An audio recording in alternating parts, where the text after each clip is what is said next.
तो आवाज के बाजार में खामोशी की तलाश करते हैं। बोलने आज मैं नहीं, यहाँ मेरी जनता आवाज है। आप तो मुझसे पूछ दिए, मुझे बहुत कहने और समझाने का मतलब वो नहीं, मैं तो करता हूँ। कहना आपका काम है, लेकिन आप हाँ बिल्कुल आईने की तरह जो भी रहे, यहाँ पे कुछ छुपाने की जरूरत नहीं है। मैं जैसा भी हूँ सामने हूँ पड़ा, मुझे कुछ छुपाने की आदत नहीं। मैं आ चुका हूँ विक्की चौरा गांव में, और जहां पर आज हम मुलाकात करेंगे समाज सेवी धनंजय सिंह उर्फ में बच्चा सिंह। आप परिचित होंगे और लगातार आपने देखा छठ पूजा में भी जो और यहाँ पे लगभग हजारों लोग उपस्थित थे और किसी का शादी समारोह नहीं था। आओ अगर मैं कहूँ एक ऐसा वातावरण आप मैं दिखाऊं, बहुत बड़ी भीड़ यहाँ पे लगी हुई थी, बहुत सारे लोग भैया आए थे और ये आयोजन हर साल होता है। मैं इस आयोजन के बारे में जानना चाहूंगा। जब आपसे बात हो रही थी तो आपने बताया कि सुशील शिवरात्रि के बाद यहाँ पे लोग आते हैं और भोजन करते हैं। जी जी, धन्यवाद सुशील जी। हाँ, एक कार्यक्रम तो देखा जाए, पूजा पाठ तो हम लोग याद ही नहीं है। हमारे पूर्वजों के द्वारा ही हमारी ये पूजा परंपरा चली आ रही है। बट करीब एक दशक से ऊपर हो गया मुझे स्वयं इसको संभालते हुए और इसका निर्वहन करते हुए। तो ये सब जो भी है महादेव की कृपा है। हम लोग जहाँ भी खड़े हैं, ये भोलेनाथ का मंदिर जो बना है हमारे पूर्वजों के द्वारा, हमारे पिताजी के द्वारा बनाया गया है। और हमें लगा कि कहीं ना कहीं शुभ अवसर बार बार नहीं आता है, और अवसर मिला है तो कुछ किया जाए। और वही सोच रखते हुए हम इस कार्य को हर साल निरंतर करते आ रहे हैं। और कहीं ना कहीं आप सभी भाइयों का, अपने स्वजनों का, महादेव की कृपा से हम लोग हर साल कहीं ना कहीं सफल रहते हैं। अगर हम कहें धनंजय जी, तो एक राजनीतिक मंशा भी होती है, एक जुड़ाव सा होता है कि हमको आगे राजनीति करनी है, 5 साल बात करनी है, कुछ करनी है, लेकिन ऐसा कुछ है ही नहीं। लोग यही कहते हैं कि फिर भी आप जो भी आता है सबका स्वागत। समाज सेवा से बड़ा मतलब राजनीति तो कहने का मतलब अपना अपना नजरिया है। बट मेरा ऐसा, और लोगों का जो स्नेह प्रेम मिलता है, जो राजनीतिक एक पद मिलता है, उसका कहीं ना कहीं एक टाइमिंग है। और ये जो है इसकी कोई टाइमिंग नहीं है। ये 5 साल वाला नहीं है। ये जो परंपरा है, ये निरंतर अपना स्नेह और प्रेम मिलता रहा है और मिलता ही रहेगा। और एक समाज सेवा मेरा एक भाव है।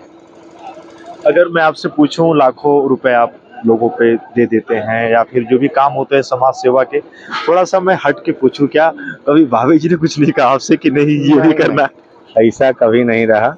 उन लोगों के सहयोग से ही मैं कहीं ना कहीं ये सब करने में सफल रहता हूँ। और सबका सहयोग मिलता है, घर का, परिवार का, जो भी अपने इष्ट मित्र हैं, सब लोग कहीं ना कहीं सहयोग, कोई तन से, कोई मन से, कोई धन से। तो उस वजह से मुझे भी कहीं ना कहीं एक ललक रहती है कि मैं इस चीज़ को करूं, और करता हूं।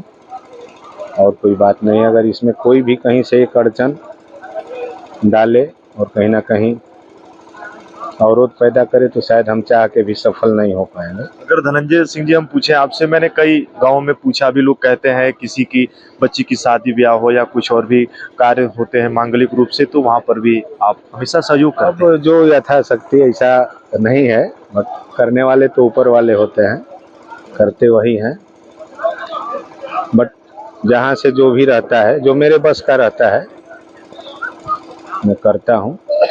अगर मैं कहूँ एक समाज सेवी के रूप में धनंजय सिंह जी का ये कारवां जारी रहे। हाँ, जारी रहेगा। दोस्तों, गाजीपुर जनपद में कम ऐसे लोग हैं। मैं अगर धनंजय सिंह जी की बात बताऊं, जितने लोग आए थे शाम तक, मैं वीडियो के माध्यम से भी आपको दिखा रहा हूं, हर लोग खड़े थे और सबसे भैया बात कर रहे थे, सबसे मिलना फिर जाना। और शिवरात्रि के बाद यहाँ पे लोग आते हैं, भोजन अर्चन करते हैं। और भैया, आप मैं चाहूँगा कि आप इसी तरीके से निरंतर समाज में अपने दायित्वों का निर्वहन करते रहें, और आपने इतना समय दिया, बहुत बहुत धन्यवाद। आपका भी बहुत बहुत धन्यवाद। आप कम से कम आए इस हमारे शुभ अवसर पे। और सबसे बड़ी बात है कि आज़ादी के 77 साल बाद आज शिवरात्रि तो ये है, और हम लोग हमेशा करते आए हैं। लेकिन उसमें कहीं ना कहीं एक कड़ी ये भी जोड़ूंगा कि हम लोग जो सोचे नहीं थे जो स्वप्न में भी नहीं था, जो सपना साकार हुआ। और इसके लिए मैं हमारे जो पूर्व रेल राज्य मंत्री हमारे मनोज सिन्हा जी रहे, हम लोग उनके सदैव ऋणी और आभारी रहेंगे और चाहेंगे कि कभी वो आवे जिससे हम लोगों को एक सेवा करने का अवसर मिले। क्योंकि अगर उस पार गाजीपुर है तो इस पार मेरा गाजियाबाद है, कि मुझे कहने में आज कोई शक नहीं है। मैं दावे के साथ कह सकता हूं कि आज ये मेरा गाजियाबाद जो इस पार है, तो लोग एक नज़रिया से देखते नहीं थे, इस पार से लोग उस पार जाते थे। वो लोग शहर वाले कहते थे, हम लोग गांव वाले में गिने जाते थे, लेकिन हम लोग कह देंगे कि हम गांव वाले नहीं, हम लोग गाजियाबाद वाले हैं। तो कहीं ना कहीं आज ये हम लोगों का आज 10 तारीख है, 10 मार्च, कहीं ना कहीं हमारे इतिहास के पन्ने में एक अपना नया नाम दर्ज किया। और कहीं ना कहीं हमारा ये जो कार्यक्रम था, आज हर कोई उत्साह से कहीं ना कहीं लबरेज था। उसका एक कारण ये भी था, भोलेनाथ के साथ साथ एक हमारी गंगा नदी पे जो रेल सहकम रोड ब्रिज अपना मिला हम लोग, तो ये भी एक उसमें कहीं ना कहीं एक कड़ी उसमें भी मैं जोड़ूंगा। लोकसभा के चुनाव में गाजीपुर में मैं लगातार गया, लोगों से मिला, शहरी इलाकों में मैं जाता था तो लोग बच्चा भैया की बात करते थे। और फिर आज आपने कही कि कभी मनोज सिन्हा जी आएंगे तो मैं स्वागत करूंगा। कई लोगों से मैंने फोन से भी बात करवाई कि भैया से बात। ये आम जनमानस की आवाज है, मैं तो बोल रहा हूँ, लेकिन सही बात यह है कि हम लोग तो आवाज के बाजार में खामोशी की तलाश करते हैं। बोलने वाले तो लोग, जो नहीं करता है वो भी कहता है, मगर जो कहा किया है, आज मैं नहीं, यहाँ मेरी जनता आवाज है। आप तो मुझसे पूछ दिए, मुझे बहुत कहने और समझाने का मतलब वो नहीं, मैं तो करता हूँ। कहना आपका काम है, लेकिन आप मुझसे कह दिए तो मुझे 2 शब्द बोलना पड़ रहा है। तो यही है, और ज्यादा क्या कहूँ। बाकी आप पीछे मनसा लोगों की छिपी रहती है, कोई भी हो ना, कि पीछे कुछ ऐसा हमारे लिए कुछ ऐसा संयोग बने, लेकिन ऐसा कुछ बच्चा सिंह जी के लिए कुछ है ही नहीं। जो भी है एकदम कागज पे साफ साफ। हाँ हाँ, बिल्कुल आईने की तरह जो भी रहे, यहाँ पे कुछ छुपाने की जरूरत नहीं है। मैं जैसा भी हूँ सामने हूँ पड़ा, मुझे कुछ छुपाने की आदत नहीं।